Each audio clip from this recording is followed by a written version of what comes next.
a demonstradora do Espírito. Capítulo 2. Maria Udvarteter.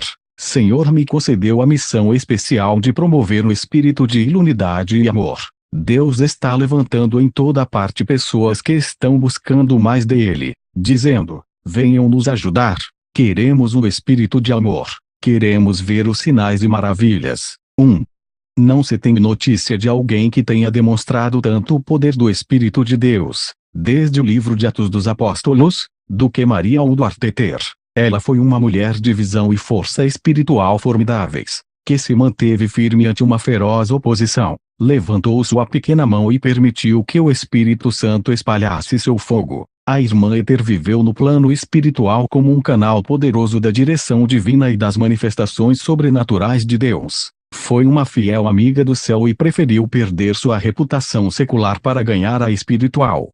Maria, cuja pronúncia é Mariah, nasceu em 1844 em uma fazenda de Lisbon, Ohio. Ela nasceu de novo no início do terceiro grande avivamento aos 13 anos de idade. O pastor que a levou ao Senhor profetizou que sua vida seria uma luz brilhante. 2. Ele não poderia imaginar que a menina pela qual orou se tornaria a avó do movimento pentecostal que se espalharia por todo o mundo.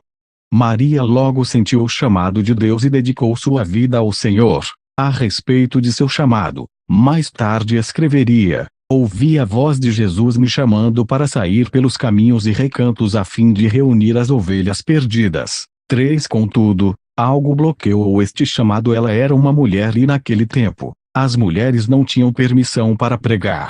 Em meados do século XIX, as mulheres sequer tinham o direito de votar nas eleições nacionais, de forma que ser uma pregadora era algo altamente censurável, e ser uma mulher solteira no ministério estava fora de questão. Assim, Maria refletiu a respeito do que o Senhor havia dito a ela e decidiu que deveria se casar com um missionário a fim de cumprir o seu chamado. Planejou continuar seus estudos e depois entrar na faculdade a fim de se preparar.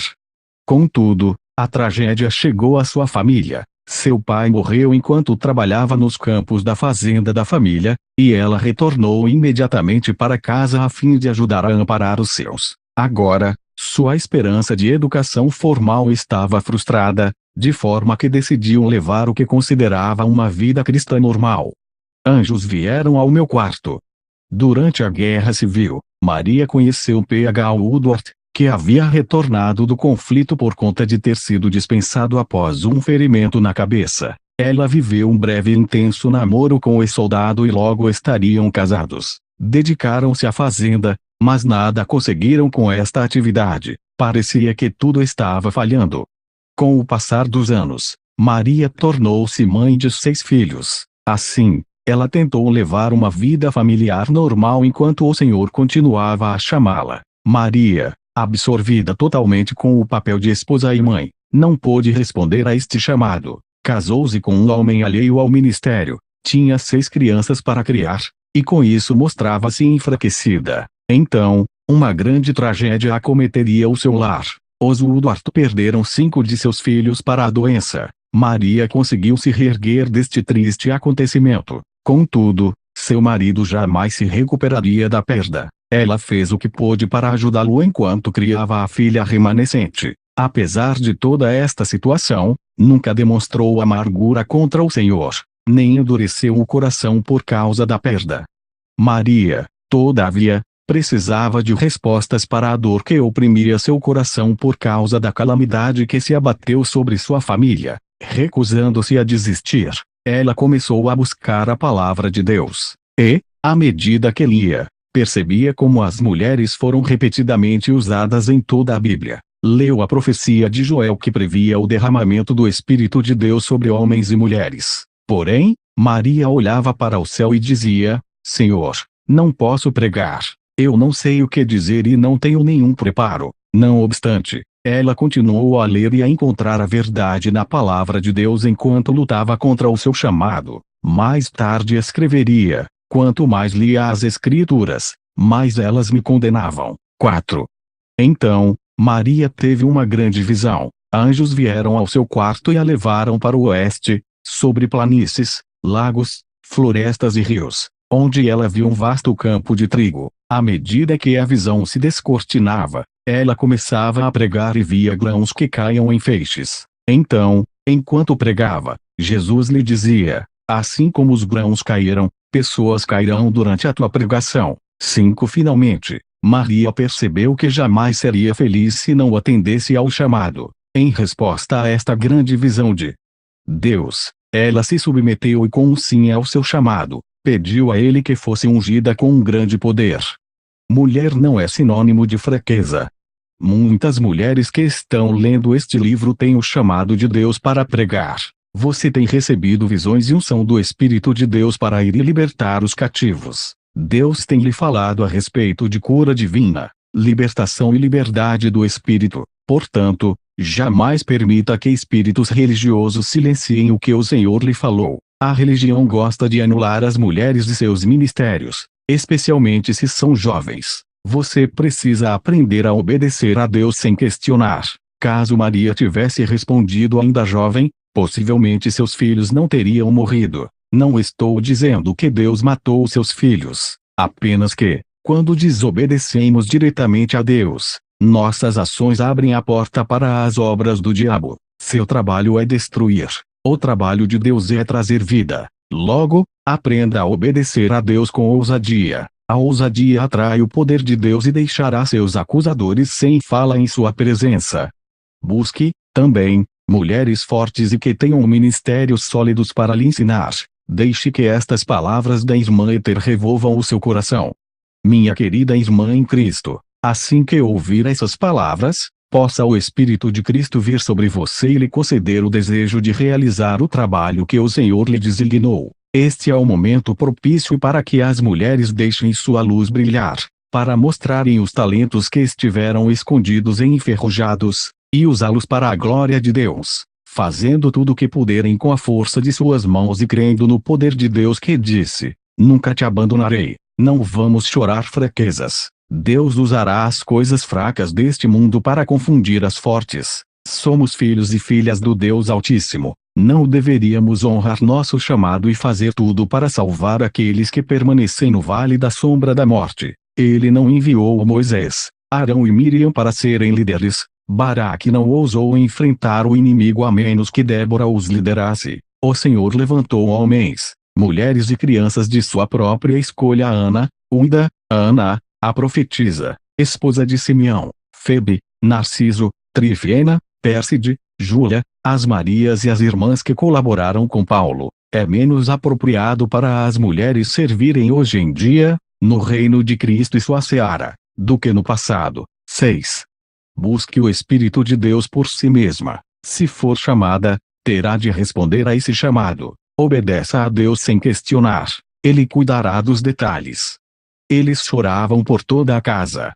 Maria lançou seu ministério primeiramente em sua própria comunidade. Ela não tinha ideia do que falaria, mas Deus lhe assegurou que ele colocaria as palavras em sua boca. 7. E Deus cumpriu sua palavra. Assim que Maria enfrentou sua primeira plateia, composta em sua maior parte de parentes, abriu a boca e a plateia começou a chorar e a cair no chão. Alguns se levantavam e corriam chorando. Depois deste evento, Maria foi muito procurada em sua comunidade. Muitas igrejas lhe convidaram para reavivar suas congregações. Expandiu, rapidamente, seu ministério para o oeste. Tomou parte em 9 avivamentos. Pregou 200 sermões e inaugurou 2 igrejas com mais de 100 pessoas assistindo à escola dominical. Deus honrou Maria e recuperou seus anos perdidos em pouco tempo. Em certa ocasião foi realizada uma reunião em uma cidade chamada Devilsden, caverna de demônios. Nenhum ministro obtivera sucesso ali, de forma que as pessoas vieram para zombar dela. Compareceram com a expectativa de ver a mulher evangelista fugindo da cidade, despedaçada e derrotada. Mas eles teriam a maior surpresa de suas vidas. A irmã Ether podia até ser uma mulher, mas não era do tipo que se dobra facilmente. Ela conhecia a tática para batalhas espirituais e a oração fervorosa que abria o céu. Ela pregou e cantou por 3 dias. Ninguém se moveu. Finalmente, no 4º dia, Ela exerceu sua autoridade espiritual através da intercessão e colocou abaixo o principado demoníaco que governava Devilsden. Ela orou para que Deus mostrasse o seu poder e quebrasse a rigidez formal do povo. Naquela noite, durante o culto, pessoas choraram e se entregaram a Deus. Foi a maior manifestação da presença de Deus que a cidade já havia testemunhado. Poder demolidor. Não somos chamados para desistir. Somos chamados para obedecer a Deus a qualquer custo, a fim de deixar que o nosso sucesso silencie nossos críticos. Se você possui uma área difícil em sua vida ou ministério, não se lamente ou reclame, não racionalize a situação. Ore. Explicações e desculpas nos roubam força e poder.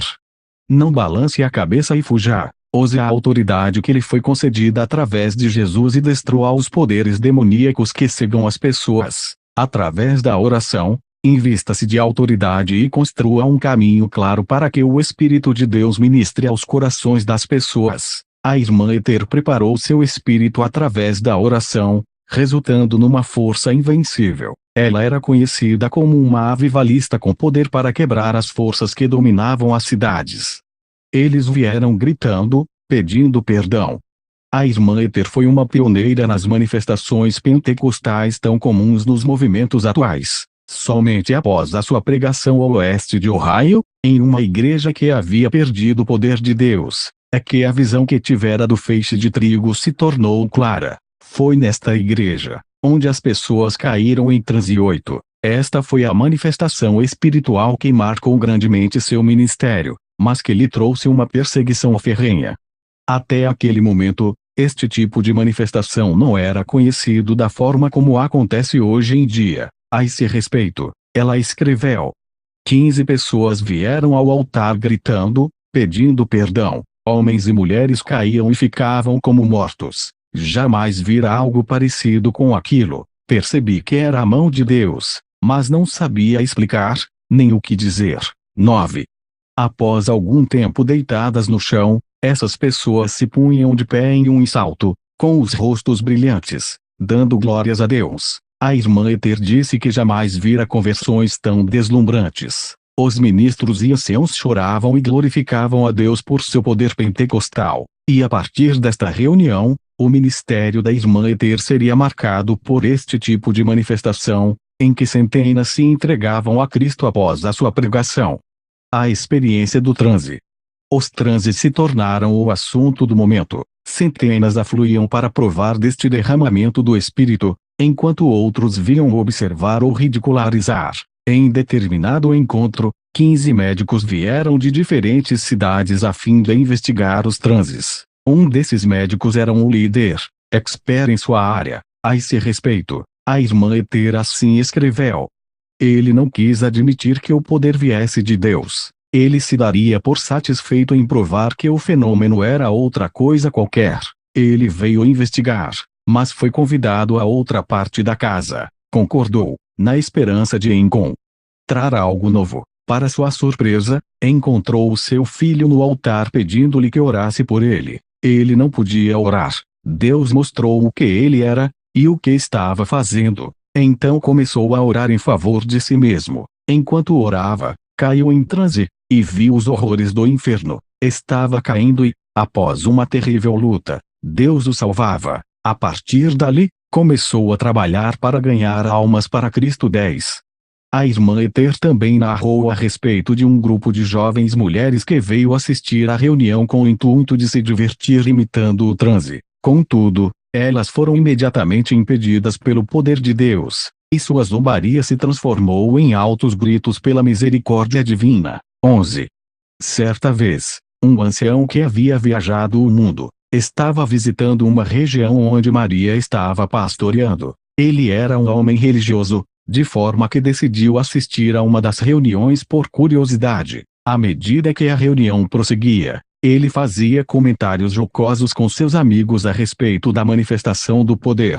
Cheio de orgulho, o homem rumou para a plataforma a fim de investigar. Porém, antes que chegasse ao púlpito, foi jogado ao chão pelo poder de Deus e ali ficou deitado por mais de 2 horas. Enquanto neste estado, Deus mostrou a ele uma visão do céu e do inferno. Imaginando que teria de fazer uma escolha, imediatamente escolheu a Deus e nasceu de novo. Então, recobrou a consciência, louvando a Deus. A única coisa que este homem pôde dizer após ter retornado do transe foi que sentia muito ter perdido 60 anos na religiosidade, jamais conhecendo Jesus Cristo pessoalmente. 12. Mesmo assim, os jornais e os ministros descrentes avisaram outros para se manterem longe desses encontros. Diziam que estes encontros faziam as pessoas enlouquecerem. Apesar disso, milhares eram salvos, muitos derrubados, caindo como mortos, até mesmo a caminho de casa. Dizem que muitos, também, caíam pelo poder em suas casas, a milhas de distância dos encontros. Mas o que são estes transes? Compõem uma das 4 formas da manifestação de Deus em uma visão. O primeiro tipo de visão é uma visão interior. O quadro que você vê de seu homem interior, o homem espiritual, trará grandes benefícios se você prestar atenção. Segundo, há a visão aberta. Essa visão ocorre quando você está com os olhos bem abertos, e como ver uma grande tela de cinema bem à sua frente, à medida que Deus lhe mostra o que pretende de você. Terceiro, temos a visão noturna. Ocorre quando Deus lhe dá um sonho a fim de alertá-lo quanto a determinado assunto. O último tipo de visão é a visão em transe. Nessa visão, as habilidades naturais são paralisadas, possibilitando a Deus ministrar o que for necessário. As pessoas que retornavam da visão em transe, nas reuniões da irmã Ether, diziam ter visto ambos, céu e inferno. O estilo da irmã Ether era, por assim dizer, diferente do empregado pelos ministros do seu tempo. Ela nunca proibia a plateia de participar, de modo diferente ao da ordem estoica da igreja de fins dos anos 1800. Maria acreditava no grito, na dança, no canto e na pregação. Ela entendia que as demonstrações emocionais eram importantes, se houvesse ordem, e acreditava que a falta de manifestação física era um sinal de apostasia. Ordem ou agitação.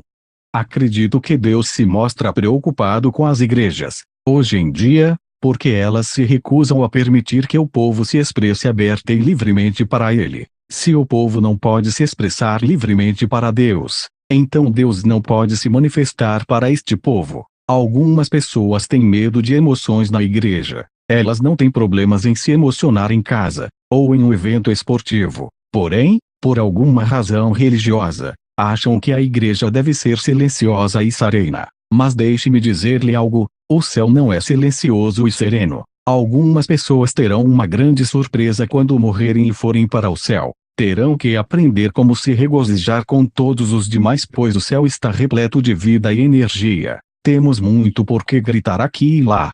Nossas igrejas precisam receber o mover renovador de Deus. E, queiram ou não, o mover a Deus afeta as emoções. Bem, Roberts, eu não acredito que Deus esteja naqueles gritos e danças. Os gritos e a dança não são Deus. São apenas as respostas espontâneas ao seu poder.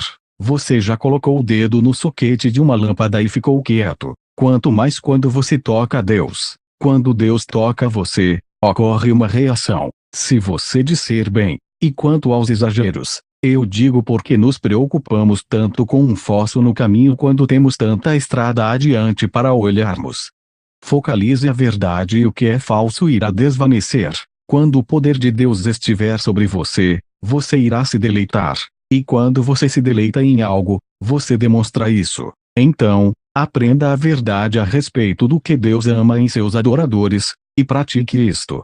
Agora você diz, bem, as pessoas vão falar a nosso respeito. Eu digo, e daí? A verdade se sobrepõe à mentira. O que as pessoas não compreendem, elas criticam. Mentiram a respeito de Jesus, mas ele continua vivo hoje. Quando estas pessoas experimentarem o toque real de Deus, mudarão suas mentes. E se perdermos dinheiro nisso, bem, o dinheiro é o seu Deus. Deixe-me lembrar-lhe de que o dinheiro não salva vidas. O Espírito de Deus é quem leva o homem a Jesus. Obedecendo ao Espírito, exaltamos a Jesus. Não é uma questão de perder ou ganhar dinheiro. Se você é o líder de alguma igreja, Deus te ordena a obedecer ao comando do Espírito Santo e aprender seus caminhos. A Bíblia diz que aqueles que são guiados pelo Espírito são os filhos de Deus. Romanos 8,14. Então, deixe que ele o guie.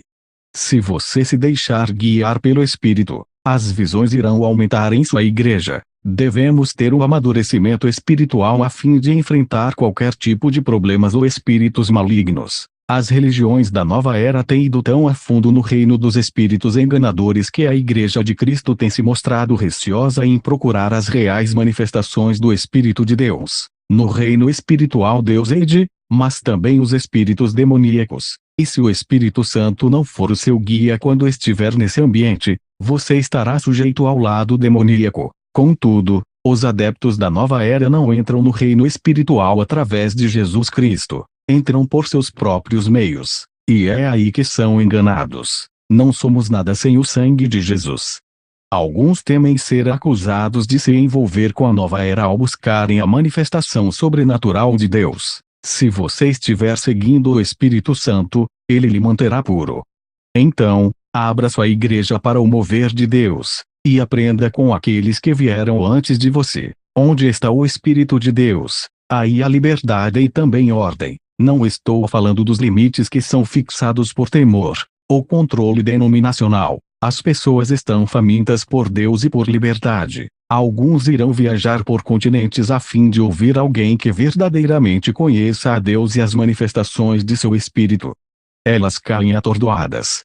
Quando a irmã Ether chegou aos 40 anos de idade, já havia se tornado um fenômeno nacional. Algumas denominações reconheceram sua habilidade para reavivar igrejas mortas, atrair os não convertidos e criar um novo e profundo caminhar com Deus. Médicos, advogados, bêbados e adúlteros, pessoas de todos os tipos eram gloriosamente salvos e cheios do Espírito Santo em suas reuniões. Por causa de uma dessas reuniões em 1885, a polícia afirmou que jamais havia presenciado tal mudança em uma cidade. A cidade estava tão pacífica que eles não tinham trabalho algum a fazer. 13. O repórter de um jornal escreveu a respeito da irmã Ether. Ela se aproxima das pessoas como garras que seguram a presa. Por algum poder sobrenatural, elas caem atordoadas. E quando estão no chão, ela aplica uma pressão hidráulica e bombeia toneladas da graça de Deus dentro delas. 14. Por fim, o Senhor levou Maria a orar pelos doentes. Ela se mostrou relutante, de início, sentindo que isto a distanciaria de seu chamado evangelístico. Mas Deus continuou a mostrar claramente a sua vontade e ela finalmente cedeu. Estudou a palavra e começou a pregar que a vontade de Deus é curar os enfermos. Logo, seria possível ver evangelismo e cura caminhando lado a lado, à medida que milhares recebiam a Cristo como resultado dos testemunhos de cura.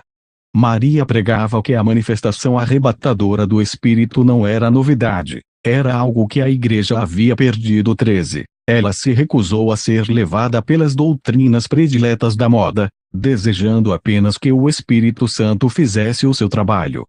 Certa feita, em uma das reuniões, uma multidão acorreu ao púlpito, gritando: "O que devemos fazer?" Maria nos relata o restante da história. Eles foram ao chão pelo vento poderoso do Espírito de Deus, que soprou sobre os filhos de Deus até que suas faces brilhassem como a de Estevão, quando seus inimigos disseram que ele se parecia com um anjo. Muitos receberam dons, alguns para o ministério, outros para evangelismo, alguns para a cura, e centenas de pecadores receberam o dom da vida eterna. 16. Em outra oportunidade, mais de 25.000 pessoas se reuniram para ouvir a irmã Ether. É bom lembrar que naqueles dias não existia um microfone. Maria escreveu dizendo que, mesmo antes de ela terminar o sermão, o poder de Deus caiu sobre a multidão e se apoderou de cerca de 500 pessoas, à medida que iam ao chão. 17. O oeste muito selvagem. Evidentemente, a vida da irmã Ether foi marcada por inúmeras perseguições. Havia problemas em cada esquina, sem falar na pressão que era liderar uma quantidade tão grande de pessoas que experimentavam, pela primeira vez, as manifestações do Espírito em suas vidas. Além de tudo isso, ela era uma pastora, casada com um homem infiel. Enquanto ministrava em sua cruzada polêmica em Oakland, Califórnia, a infidelidade de P.H. Woodward veio à tona. A irmã Ether decidiu abandoná-lo, e enquanto durou a cruzada ficaram em quartos separados. Por fim, após 26 tempestuosos anos de casamento, em janeiro de 1891, divorciaram-se. Depois, em menos de um ano e meio, P.H. Woodward casou-se de novo e, publicamente, difamou Maria e seu ministério. Ele morreu não muito depois disso, em 21 de junho de 1892, de febre tifoide. A despeito do relacionamento conturbado com este homem, Maria encontrou tempo para deixar seu ministério e assistir ao funeral. Dizem que ela não somente compareceu ao funeral como também participou do culto fúnebre. Os maiores testes para Maria aconteceram enquanto esteve na costa oeste. Ela acreditava que o oeste poderia ser ganho para Deus da mesma forma que ocorrera ao meio-oeste. Assim, em 1889, ela chegou a Oakland e comprou uma tenda para 8.000 lugares. Breve, haveria uma multidão de espectadores a fim de ver os transes, ouvir sobre as visões e presenciar outras manifestações do Espírito Santo. Contudo, ela também sofreu uma dura perseguição na costa oeste. Criminosos, ou gangues, como são chamados hoje em dia, começaram a atormentar as suas reuniões. Muitas vezes, esses homens escondiam explosivos nos aquecedores a lenha e, milagrosamente, nunca ninguém se feriu. Em certa ocasião, um vendaval rasgou a lona da tenda durante uma reunião. Ameaças de morte eram enviadas a ela semanalmente. Jornais a caluniavam sem trégua e pastores se levantavam contra ela. Gente maldosa trazia pessoas com distúrbios mentais para seus encontros, sabendo que iriam causar uma grande comoção. Isto aconteceu com tanta frequência que, muitas pessoas inocentes, pensavam que as reuniões de Maria haviam deixado aquelas pessoas dementes, e por causa da má interpretação de sua teologia, os cidadãos chamavam diariamente as autoridades a fim de que acabassem com as reuniões. Todavia, Maria se recusou a deixar Oakland até que sentisse que Deus havia terminado a sua obra ali. Quando tudo indicava que as gangues estavam conseguindo seu intento, o Departamento de Polícia de Oakland destacou seguranças a fim de proteger as reuniões. Contudo, esta situação piorou porque os seguranças eram inexperientes, tanto em caráter quanto por não usarem de bom senso. Velório de Maria. A evangelista M.B. Woodward Teter. Nos últimos anos de seu ministério, Maria sempre vestia branco quando ministrava.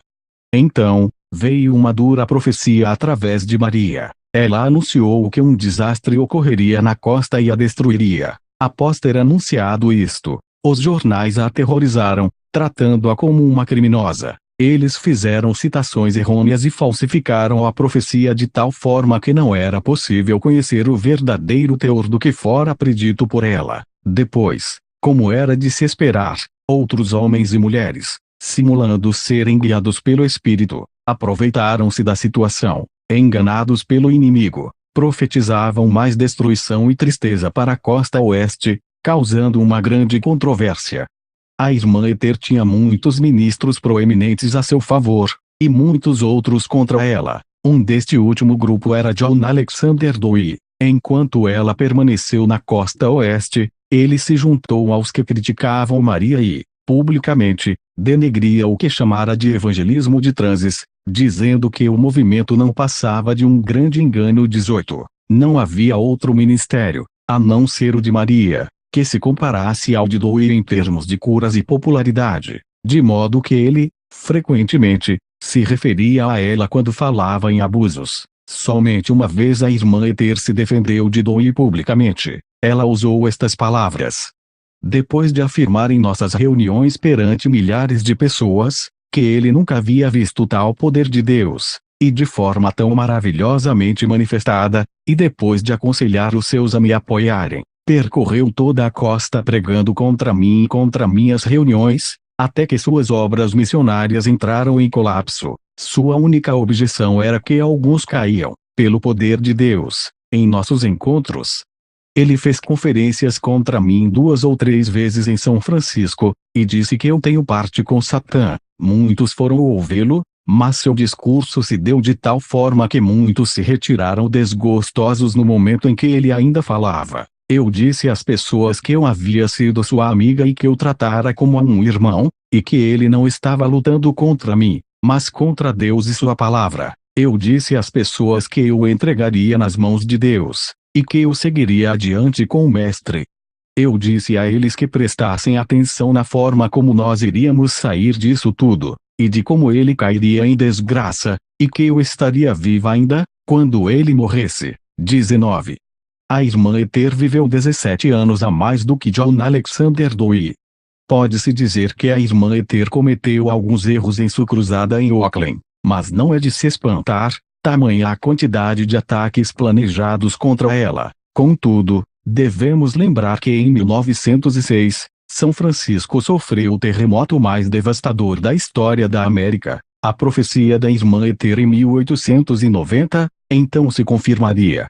Ether também fez alguns bons amigos enquanto esteve naquele lugar, sendo um deles Kerry Jade Montgomery. Montgomery viera da costa leste a fim de conduzir reuniões na Califórnia. As duas se encontraram e desenvolveram uma longa amizade. Kerry e seu marido, George, foram peças fundamentais no desenvolvimento do movimento pentecostal e fundaram a Casa da Paz em Oakland. O casal apoiou bastante a irmã Ether durante todo o seu ministério. Presente de Deus. Durante este período da vida da irmã Ether, também surgiram alguns momentos de refrigério. Ao lado das amizades feitas, Deus não quis que ela carregasse o manto do ministério sozinha. Levou algum tempo, mas, 10 anos depois do divórcio, Maria encontrou um homem maravilhoso de Hot Springs, Arkansas, de nome Samuel Ether. Deus lhe enviou o companheiro perfeito e se casaram em 1902. A irmã Ether nutria um grande respeito por este cavalheiro e, com frequência, referia-se a ele como o seu presente de Deus. Mais tarde, ela escreveu a respeito dele. Ele ficou comigo no pior momento da batalha, e desde o dia em que nos casamos, jamais recuou. Ele defende a palavra e todos os dons e operações do Espírito Santo, mas não quer nenhum fanatismo ou insensatez. Não importa o que eu lhe peça para fazer. Ele ora, prega, canta e é muito bom para trabalhar no altar. O Senhor sabia do que eu precisava, e tudo veio pela mão dele, através do seu amor e cuidado para comigo e com a obra. 20.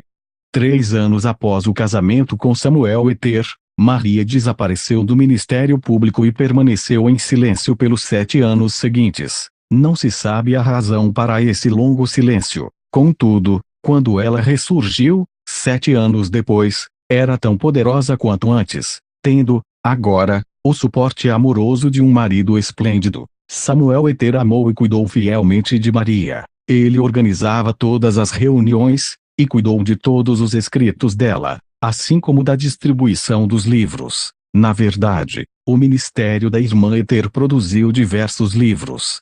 Vida, obra e experiência de Maria Beulah Woodworth, evangelista. 2 Maravilhas e milagres feitos por Deus no ministério da Senhora M.B. Woodworth Ether em 40 anos. 3 sinais e maravilhas feitos por Deus no ministério da Senhora M.B. Woodworth Ether em 40 anos. 4 inários. 5 perguntas e respostas sobre cura divina. 6 Atos do Espírito Santo, publicado depois como um diário de sinais e prodígios. Alguns de seus livros foram reimpressos várias vezes, e alguns foram traduzidos para outras línguas. Embora tenhamos uma grande quantidade de livros de temática cristã em nossos dias, os livros da irmã Ether são bastante raros. Pessoalmente, já recebi ofertas de milhares de dólares por minha coleção particular, todas recusadas. Em minha opinião, nenhuma quantia em dinheiro poderia comprar os escritos da irmã Ether. Assim, Samuel Ether, marido, amigo, editor, gerente e ministro auxiliar presente de Deus, encontrou sua posição ideal como suporte no ministério de sua esposa. Sua habilidade mostrou a personalidade rara e notável deste homem. Como resultado, tornou-se uma peça vital do ministério em quase todos os aspectos até sua morte, 12 anos depois. Perseguições, problemas e ameaças de prisão. Maria foi a única líder evangelista do movimento da santidade que abraçou a experiência pentecostal do falar em línguas. Hoje nós a chamaríamos pregadora da santidade pentecostal. Ela abraçou a doutrina da santidade, tanto quanto a doutrina pentecostal do falar em línguas. Muitos ministros não entenderam as manifestações do Espírito Santo, nem entenderam a doutrina de ET a esse respeito. Maria se defendia em público tão raramente que, quando o fazia, tornava-se muito evidente. Ela dizia ao povo que não havia sido chamada para se defender, e sim para levar pessoas a Jesus Cristo. A irmã Ether demonstrou uma força inabalável ao persistir diante de tanta oposição. Quando passou por ameaças à sua segurança, ela se recusou a deixar a cidade até completar sua missão. Nunca sentia medo de perigos desconhecidos, pois sabia que o Senhor lutaria por ela. Muitas vezes, arruaceiros apareciam nos encontros a fim de atrapalhar as reuniões, pois haviam sido pagos para isto. Outros vinham por vontade própria. Ela, certa vez, escreveu: já corri muitos perigos. Em muitas situações, poderia levar um tiro a qualquer momento, até mesmo no púlpito, ou indo e vindo das reuniões. Mas eu disse a mim mesma que jamais fugiria nem faria concessões. O Senhor sempre colocou seu grande poder sobre mim, tirando de mim todo o temor, me fazendo como um gigante. Se em algum momento tentassem atirar em mim ou tivessem me matado, o Senhor os destruiria. Algumas vezes eu disse isso a eles. 21. Certo homem veio à reunião determinado a acabar com o culto. Aproximou-se cerca de 3 metros do púlpito e despejou uma série de vulgaridades e impropérios. Então, de repente, sua língua recusou-se a obedecê-lo, como se uma força estranha prendesse suas cordas vocais. Totalmente protegida pelo Espírito de Deus, Maria parecia ignorar a presença daquele homem. Indagado, depois, por 2 dos principais jornais da região sobre o acontecido, o homem, assustado, respondeu: descubram vocês mesmos. 22. Maria foi presa 4 vezes durante seu ministério, porém, 3 destas intimações nunca a levaram à corte. O único lugar onde ela foi presa e levada à corte foi New England. Seu julgamento em Framingham, Massachusetts, foi baseado na acusação de que ela teria praticado medicina ilegal e hipnotizado pessoas fazendo-as cair em transe. Foi um grande acontecimento para a causa de Cristo, pois muitas pessoas testificaram a seu favor, relatando testemunhos pessoais que se pareciam com as histórias contidas no livro de Atos. O grande escritor e fundador da escola bíblica Bethel, E.W. Kenyon, estava entre estas pessoas que testemunharam. Kenyon, mais tarde, levaria avante um grande ministério de cura e ensino. Foi um autor prolífico. Muitos de seus livros são usados em escolas bíblicas ao redor do mundo. O amor que Maria nutria por diferentes culturas também foi motivo de perseguições raciais. Ela amava as comunidades afro-americanas e americanas nativas da mesma forma que amava as pessoas da raça branca. Muitas vezes, ela pregou para igrejas de negros, ajudou os seus pastores e apoiou seus avivamentos. Também foi para uma reserva indígena, permanecendo por semanas através de seus próprios recursos. Todas as classes sociais eram bem-vindas em sua casa, ricos e pobres. A irmã Ether amava a todos. Nenhum circo. Não há nenhum livro capaz de descrever todos os atos do ministério de Maria Woodworth Ether. Ela foi uma fonte de força espiritual, humilde, muito parecida com uma avó comum, mas que exercia uma fantástica autoridade sobre o pecado, doença e demônios. 23. A irmã Ether não pôde aceitar todos os convites recebidos para ministrar, e os que aceitou, criaram uma comoção nacional jamais silenciada. Certa reunião foi planejada pelo então jovem pastor F.F. Bosworth em Dallas, Texas. Seus escritos sobre os encontros espetaculares ocorridos de julho a dezembro sacudiram o mundo. Como consequência, Dallas se tornou o centro do avivamento pentecostal.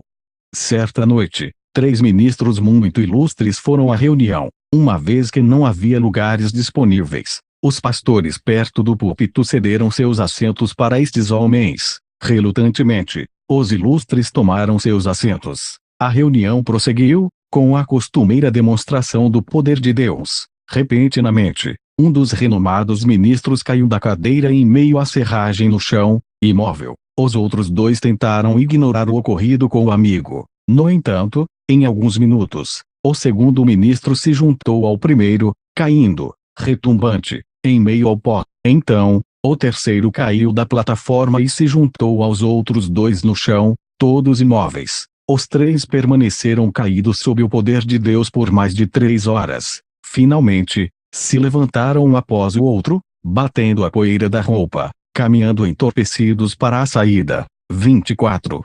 Milhares foram a Dallas, alguns depois de percorrerem mais de 3.000 quilômetros, trazendo enfermos e atormentados para serem curados. Um homem tinha 3 costelas fraturadas por causa de uma queda, mal conseguia permanecer de pé, tal a dor que sentia. A irmã Ether impôs as mãos sobre ele e fez a oração da fé. Instantaneamente os ossos que haviam afundado voltaram para o lugar.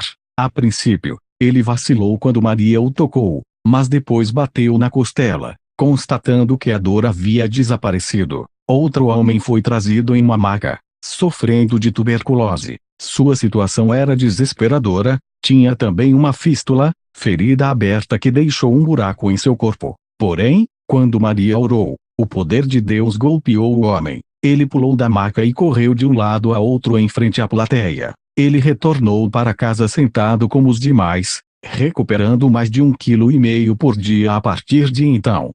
O câncer havia destruído um lado do rosto e pescoço de certo homem. Sentia tanta dor que teve de ser levado logo no primeiro encontro. Quando a irmã Ether impôs as mãos sobre ele e orou, o poder de Deus o atingiu. A dor, o enrijecimento e a queimação imediatamente cessaram. De repente, foi capaz de virar seu pescoço de um lado a outro. Ele subiu ao púlpito e pregou para as pessoas. Certa noite, 3 pessoas que eram surdas e mudas, desconhecidas umas das outras, se postaram de frente ao púlpito, chorando, se abraçando e pulando, pois Deus havia aberto seus ouvidos e recuperado suas vozes. Muitos, com lágrimas nos olhos, se dirigiram ao altar a fim de conhecerem a Deus e serem salvos. Uma das 3 pessoas, que antes fora muda e surda, deu seu testemunho. Quando a irmã Ether colocou o seu dedo na base de minha língua, e em seguida em meus ouvidos, ordenando ao espírito surdo e mudo para sair, Deus no mesmo instante abriu meus ouvidos e devolveu minha voz. 25. Outra irmã sofria com 2 problemas, câncer e tuberculose. Parecia um esqueleto vivo, fora desenganada pelos melhores médicos de Dallas, trazida em uma maca. Muitos pensavam que fosse morrer antes que a irmã Ether pudesse chegar a ela. Quando recebeu a oração, foi instantaneamente curada, pulando da maca e gritando. Ela assistiu a todos os encontros posteriores, todas as noites, sentando-se com os outros. Embora ainda parecesse muito magra, todos os que a conheciam diziam que ela estava ganhando peso e progredindo cada dia. O grande evangelista de cura e pastor, F.F. Bosworth, escreveu a respeito dos encontros em Dallas. Noite após noite, logo que o apelo era feito, todo o espaço disponível de 15 metros ao redor do altar era tomado por tantas pessoas doentes, atormentadas, e outras em busca de salvação e do batismo no Espírito Santo, que se tornava difícil transitar entre elas. 26. Em cada encontro dirigido por ela havia uma demonstração do poder do Espírito como nunca visto em nossa geração. Um repórter de Indiana escreveu: veículos de todos os tipos começaram a chegar à cidade bem cedo. Nenhum circo ou ajuntamento político jamais foi capaz de trazer tamanha multidão. 27. Outro escreveu que era a primeira vez que sua comunidade de Iowa pudera presenciar um ajuntamento religioso capaz de ofuscar um bom show. Ele relatou que funcionários do teatro foram ao local da reunião para ver o que estava atraindo o seu público. 28. O ponto de ruptura. Um empresário cristão bem-sucedido de Los Angeles, R.J. Scott, visitou Dallas durante esses encontros. Ele e sua esposa haviam sido batizados no Espírito Santo durante o avivamento da Rua Azusa. Contudo, neste período, a maioria dos líderes integrantes do avivamento da Rua Azusa havia se dispersado. Scott buscava uma forma de trazer de volta o mover sobrenatural a Los Angeles. Ele ouviu a respeito das curas milagrosas e se dispôs a ver se eram verdadeiras, e se a doutrina de Maria combinava com a sua. Jubiloso com o que viu, intentou pedir que Maria fosse a Los Angeles e presidir o que, segundo pensou, Seria o acampamento dos sonhos. Ele sentiu que ela possuía a força que Los Angeles precisava. Assim, a irmã Ether concordou em ir. Como se pode imaginar, milhares afluíram à área de Los Angeles, aos encontros ao ar livre. As reuniões aconteciam durante o dia e por boa parte da noite, atraindo milhares de pessoas de todas as partes da América do Norte. Tendas eram montadas e pessoas dormiam no chão. Na verdade, havia tantas tendas que foram formadas ruas entre elas com nomes como Avenida do Louvor, Alameda Aleluia e Avenida da Glória. Dessa forma, tornava-se mais fácil a localização de determinada tenda. Embora os resultados das reuniões fossem fenomenais, este Encontro Mundial de Los Angeles em 1913, Encontro Azusa Arroio Seco, também ficou conhecido como o evento que deu origem à primeira divisão do movimento pentecostal. Foi aqui que surgiu o debate em torno da doutrina só Jesus, unicismo ou novo tema. Este ensinamento teve origem em John G. Shepp, um homem que passou a noite em oração durante os encontros. Shepp acreditava ter recebido algo novo a respeito do uso do nome de Jesus, e correu o acampamento a fim de compartilhar isto com outras pessoas. Como resultado, as pessoas da costa oeste começaram a batizar apenas em nome de Jesus. Eram informadas de que se fossem batizadas na Trindade, teriam que ser batizadas de novo. Este pensamento dividiu o movimento pentecostal. O acampamento dos sonhos de Scott objetivava criar unidade dentro do corpo de Cristo. Em vez disso, produziu uma das maiores rupturas já conhecidas nesta geração. 29. Logo, o movimento pentecostal estaria dividido em outros grupos que enfatizavam uma série de doutrinas. A irmã Ether fez o possível para se manter fora destas controvérsias. Ela acreditava que o ponto mais importante era dizer aos pecadores que Jesus estava voltando, através da pregação de sua palavra e com demonstração de sinais e prodígios. Ela sustentou melhor esta posição em um sermão intitulado Não Negligencies o Dom que é em ti. Nessa mensagem, ela disse: os embaixadores de Cristo devem cessar toda essa querela. Todas essas teorias desnecessárias devem ser abandonadas. Essa ou aquela doutrina, que enfatiza a obra terminada ou a santificação que produz controvérsia entre os santos, deve ser deixada de lado. Paulo diz que a pregação tem que ser feita com demonstração do Espírito e de poder.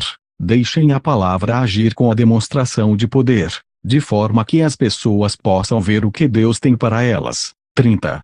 Logo a irmã Ether desenvolveria a política de pregar apenas em encontros que não tivessem doutrinas exageradas. Anos mais tarde ela diria que o unicismo era a maior ilusão que o diabo já inventara. 31. Eletrificou a todos nós. Compreensivelmente, a irmã Ether nutria um misto de emoções a respeito do encontro em Los Angeles. Ela foi apresentada como oradora principal, e milhares vieram de toda a América para estar em seus encontros. Contudo, por causa da controvérsia política, os pastores tomaram o controle, e a irmã Ether se viu forçada a ministrar apenas durante as manhãs. Os homens tomaram as tardes e noites a fim de exporem fundamentalmente a nova doutrina do unicismo. Ela foi pressionada a abrir mão de parte de seu tempo a fim de que o orador da tarde pudesse começar. Mas a despeito de tudo isso, milhares foram milagrosamente curados. Houve relatos de que, quando seu tempo de ministração se aproximava do fim, a irmã Ether levantava suas mãos em direção ao céu enquanto deixava a tenda e naquele momento, muitos eram curados. Um jovem recorda: ela levantou suas pequenas mãos e o poder do Espírito Santo eletrificou a todos nós.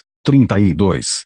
Pessoas inválidas deixavam seus leitos de dor, o surdo ouvia, o cego enxergava, a artrite era instantaneamente curada, tumores destruídos, a hidropisia debelada. Em suma, todo tipo de enfermidade e doença que ousava desafiar a irmã Ether durante os encontros, tinha que dobrar os joelhos perante Jesus Cristo e era desintegrada pelo fogo do Espírito, e tudo isso mesmo em meio a divisões doutrinárias.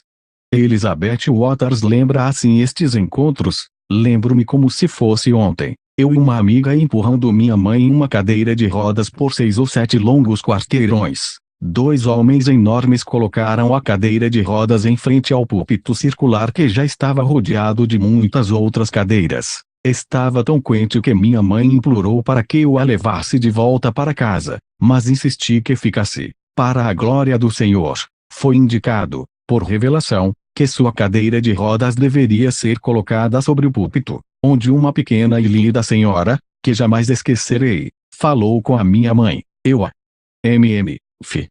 Maria e seus obreiros em Indiana, 1924.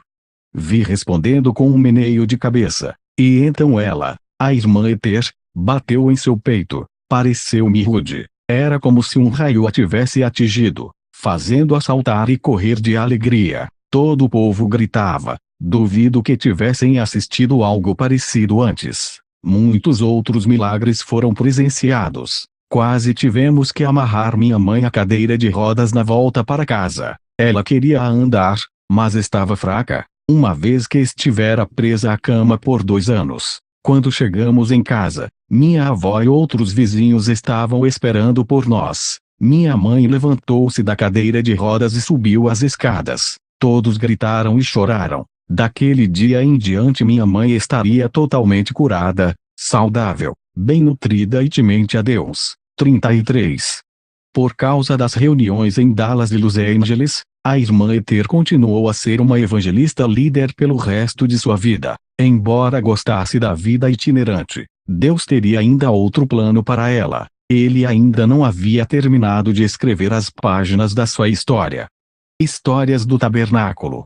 Após 45 anos de ministério e pregar milhares de sermões de costa a costa, Deus falou com Maria a respeito da construção de um tabernáculo no oeste de Indianápolis. Muitos haviam pedido que ela construísse um local permanente onde pudessem ir a qualquer momento a fim de receber sua ministração. Todos os cantos da América ofereceram um local, porém, ela escolheu Indiana por causa de sua posição central, bem ao estilo da irmã Ether. O tabernáculo foi um modelo para as igrejas pentecostais atuais. Ela construiu a igreja ao lado de sua casa e ministrou neste lugar pelos 6 últimos anos de sua vida. Naquela época, havia poucas igrejas grandes. Assim, em 1918, quando a irmã Ether começou uma igreja para 500 assentos, não foi uma tarefa fácil. Em todo o seu ministério, Maria nunca havia pressionado as pessoas para contribuírem financeiramente, mas para a construção do tabernáculo, ela teve que enviar cartas pedindo ajuda financeira. O dinheiro chegou e o prédio foi terminado. O tabernáculo foi consagrado em 19 de maio de 1918 e, até o momento, apenas uma mulher pôde superá-la na habilidade de construir igrejas. Esta mulher foi uma evangelista que imitou muito o estilo de Ether, Aimee Semple McPherson. A irmã Ether utilizou o tabernáculo como sua base de operações. Ela tinha um discernimento especial para escolher parceiros que pudessem contribuir com o avivamento. Por conta disto, a igreja permanece até hoje embora em local diferente afiliada às Assembleias de Deus. As pessoas afluíam de todas as partes da América a fim de estarem em sua igreja, e muitos permaneceram membros fiéis. Certo homem se recorda de que as pessoas iam em direção ao altar e caíam antes de chegar lá. Ele disse que nunca percebeu qualquer manipulação psicológica ou pessoas sendo empurradas a Deus. Não havia falsificação a respeito da irmã Ether. 34. Uma incrível história ocorrida no tabernáculo envolveu uma família romena. A filha desta família sofria de tuberculose e 2 mulheres pentecostais haviam ido à sua casa a fim de orar por ela. Percebendo que sua filha havia sido curada pela oração, a família procurou uma igreja pentecostal e encontrou o tabernáculo. Durante o primeiro culto, uma moça que havia sido milagrosamente curada de câncer, ficou de pé e entregou uma mensagem em línguas por 28 minutos. Alguns se perguntavam qual seria a razão de a irmã Ether ter permitido que a mensagem continuasse livremente, no espírito, por tanto tempo. Todavia, a razão do ocorrido seria esclarecida no próximo domingo, quando se descobriu que a mensagem havia sido proferida em romeno, uma língua que ela jamais havia ouvido ou aprendido.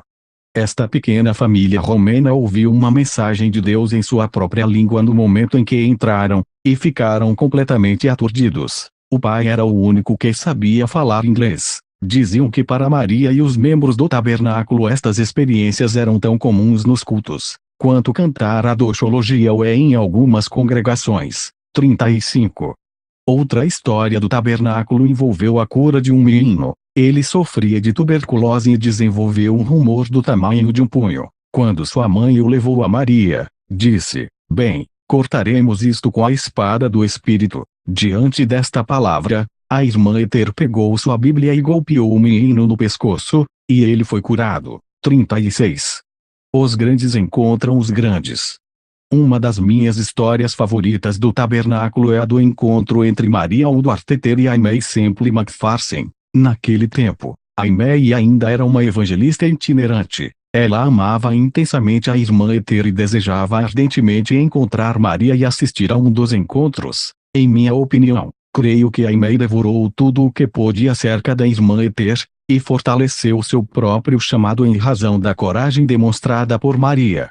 Havia um alerta de gripe na cidade de Indianápolis até a chegada do carro do evangelho de Aimee. O alerta finalmente terminou na noite em que ela chegou e Aimee atribuiu o fato a um ato de Deus. Em 31 de outubro de 1918 ela escreveu em seu diário: "Esperei anos para conhecer a irmã Esther, tenho falado mais acerca disso nos últimos meses. Desejo ouvir sua pregação e estar em suas reuniões. Amanhã o tabernáculo da Senhora Esther estará aberto e eu satisfarei o desejo de meu coração. Glória." Após o encontro, Aimee escreveu: "Regozijamo-nos e louvamos ao Senhor juntas. O poder de Deus caiu, derramando suas bênçãos sobre nós." 37. A irmã McPherson deixou Indianápolis no dia seguinte, sem dúvida, regozijando-se a caminho de seu próprio destino divino, Califórnia. Podemos apenas imaginar o carinho com que guardou as memórias daquele encontro com Maria. Uma vez que não haja qualquer declaração pública da irmã Esther a respeito do que pensava sobre Aimee, sua companheira de viagem, Martha Schneider, fez um comentário. Em certa ocasião, irmã Esther e Aimee estavam na mesma cidade. Era uma noite de folga, de modo que o grupo da irmã Esther compareceu a uma das reuniões de Aimee. Maria, porém, decidiu não ir. A razão fornecida pela senhora Schneider foi que a irmã Esther mostrou preocupação a respeito da direção na qual o ministério de Aimee estava seguindo representações teatrais e outras atrações populares. 38 Pessoalmente, vendo a situação como a irmã Esther, sob o aspecto da santidade, entendo que sua preocupação era genuína e não crítica. Muitos oradores conhecidos naquele período visitaram o tabernáculo. Embora não haja registro de qualquer encontro entre a irmã Esther e o lendário evangelista inglês Smith Wigglesworth, muitos acham que ele foi um discípulo do ministério dela. Acredita-se que muitas das frases utilizadas por Wigglesworth vieram da irmã Esther. 39 O evangelista conduziu uma série de encontros no tabernáculo após a morte de Maria em 1925.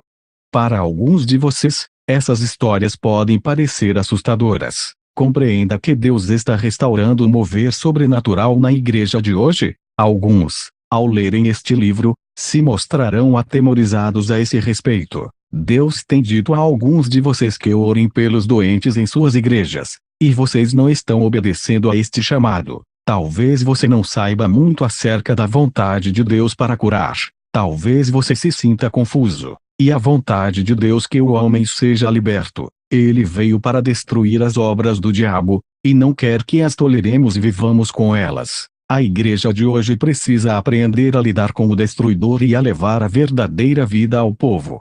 Muitos vivem dentro dos limites de uma doutrina confortável, ou de uma teologia de escolha e pegue. Deus quer que todo o seu conselho seja pregado e demonstrado ao povo, e por esta razão que Jesus nos deu o seu sangue. Comece a ler o livro de Atos e você irá aprender a respeito dos demonstradores do seu espírito e da oposição que sofreram. Assim como os apóstolos, a irmã Esther permaneceu fiel à totalidade do conselho de Deus em todos os dias de sua existência apesar da pressão e perseguição, e nós devemos fazer o mesmo. Ela é um dos que passaram a tocha, e nós devemos ser fiéis ao carregá-la. Pioneira no ministério feminino. O verão de 1924 foi difícil para Maria. Com 80 anos, sofrendo de gastrite e hidropisia, recebeu uma notícia que lhe quebrantou o coração. Sua única filha, Lizzie, de 60 anos, morreu em um acidente de bonde. Agora, todos os familiares mais próximos de Maria tinham subido para estar com o Senhor. Mesmo estando com a saúde debilitada, ela encontrou forças para subir ao púlpito e conduzir o funeral. Ao fazê-lo, exortou o povo a ter fé em Deus e a olhar para o céu, não para a sepultura. 40. Durante aquele ano, havia ocasiões em que a irmã Ether estava tão fraca que não podia andar, mas isto não a impediu de pregar. Se não podia andar, designava alguém para carregá-la até o púlpito. Por fim, o tabernáculo presenteou-lhe com uma grande cadeira de madeira. Assim, quando ela se mostrava fraca demais para andar, alguns homens fortes transportavam a cadeira de madeira da igreja para a sua casa, colocavam-na no assento e levavam-na de volta para a igreja. No minuto em que seus pés tocavam a plataforma, o Espírito de Deus fazia com que se pusesse de pé e andasse por toda ela, pregando e ministrando no poder sobrenatural de Deus. Centenas puderam testemunhar o quanto ela estava fraca antes, e quão incrivelmente forte se tornava depois. Ao fim do culto, os homens colocavam-na de volta na cadeira e a carregavam para sua casa. A fé da irmã Ether fazia com que ela continuasse, quando muitos já teriam desistido. E conveniente lembrar que, naquele tempo, ela já havia ultrapassado os 80 anos. Não havia aviões e outras comodidades naquele tempo. Não existia ar-condicionado ou as facilidades modernas que temos hoje. Ela atravessou a nação em carros pequenos e trens, muitas vezes dormindo em tendas, quando o dinheiro era escasso ou nenhuma acomodação havia sido providenciada. Mas ela não se importava com isto. 3 semanas antes de morrer, o Senhor revelou a Maria que era questão de dias a sua partida para receber seu galardão. Durante este período, uma senhora lhe trouxe flores. Agradecendo, a irmã Ether disse: "Logo estarei onde as flores são eternas." 41 Algumas vezes ela chegou a pregar sermões àqueles que a visitavam em casa. A respeito de sua morte, Auguste Feix, um obreiro da igreja, escreveu: "Poucos dias antes de seu falecimento, ela me chamou, segurou-me a mão e disse: 'Irmão Feix, você entende que estou indo para onde é o destino de toda a carne?' 'Sim, mãe', respondeu ele. 'Você tem sido fiel ao nosso ministério por todos esses anos', replicou ela. 'Agora, eu creio que as bênçãos de Deus deverão continuar sobre você, logo não estarei aqui para ajudá-lo.'" O fim de Maria Udwarteter veio calmamente, à medida que mergulhava em um profundo sono. Sua visão estava boa para alguém de sua idade. Sua lucidez se manteve intacta até o fim. Não houve um momento sequer durante sua enfermidade que ela não pudesse conversar tranquilamente com qualquer pessoa a respeito de qualquer assunto. A todo momento os santos vinham a ela tomar conselhos. Alguns vinham direcionados pelo Espírito a fim de orar por ela. Outros vinham para receber oração. Ela impunha as mãos sobre os doentes e orava pelos necessitados. Ela fez isso até o fim. Ministrava ao mesmo tempo em que sabia que sua força estava se esvaindo rapidamente. Ela costumava falar repetidamente durante seu ministério que preferia gastar-se por Jesus a enferrujar-se. 42. Antes que a irmã Ether fosse ao encontro do Senhor com a idade de 80 anos, ela enterrou todos os 6 filhos e seus 2 maridos. Pregou milhares de sermões de costa a costa. Manteve-se vencedora sobre gangues e ministros corruptos. Foi pioneira no ministério feminino e manifestou firmemente o poder do Espírito Santo com sinais poderosos e maravilhas. Ela não tinha formação, não se importava com aulas de seminário e não perdeu tempo em explicar o modo como Deus agia. Ela pregou um evangelho bem simples. Se ofereceu totalmente a ele e teve fé para ver sinais e maravilhas. A única paixão de Maria era ver o evangelho avivado e presenciar pessoas sendo dirigidas pelo Espírito. Ela pregou muitas vezes com lágrimas rolando pela face, implorando para que as pessoas se chegassem a Cristo. Suas reuniões e ensinamentos serviram de base para o surgimento de muitas denominações pentecostais, incluindo as Assembleias de Deus, Evangelho Quadrangular e outras denominações similares. A família atual de ETTR. O legado de Maria somente foi lembrado em 1977. Seu tetraneto, Tom Levin, Sentiu vontade de pesquisar sua árvore genealógica. Para sua surpresa, descobriu e foi um parente seu bem próximo foi uma pequena pregadora pioneira de nome Maria Udvarteter, também conhecida como Vovó Eter. Ela havia sido uma evangelista famosa, fundadora de uma igreja não muito longe de sua casa. Ele indagou a respeito com sua mãe Mary, mas ela não pôde relatar quase nada, uma vez magia e muita informação havia sido perdida. O Sr. Slevin recusou-se a desistir. Pesquisou os livros e sermões de Eter, lendo o material continuamente. Logo, sua própria vida seria influenciada pelos sermões dessa mulher, alguns pregados há mais de 80 anos. Slevin disse: quando li pela primeira vez os seus livros, imaginei que estivessem exagerando em razão dos incríveis milagres relatados. Assim, fui a outras cidades pesquisar através de microfilmes. Li antigos jornais e descobri coisas maravilhosas. Descobri que as histórias em seus livros foram absolutamente verídicas, e que os jornais deixaram de fora muitos milagres. Slevin e sua mãe ficaram tão curiosos a respeito da vida de Eter que foram ouvir a pregação de um evangelista que havia recebido a ministração da irmã Eter quando ainda menino. Este evangelista, Grasco Russell, era o garoto que, ao receber a pancada no pescoço com a Bíblia da irmã Eter, foi milagrosamente curado. Quando a mãe de Slevin atendeu o apelo para receber oração, o evangelista disse: o mesmo Deus que respondeu às orações de sua bisavó está aqui hoje. Ele irá responder às suas orações do mesmo modo. Depois disso, a mãe de Slevin foi batizada na igreja afiliada ao ministério de Eter.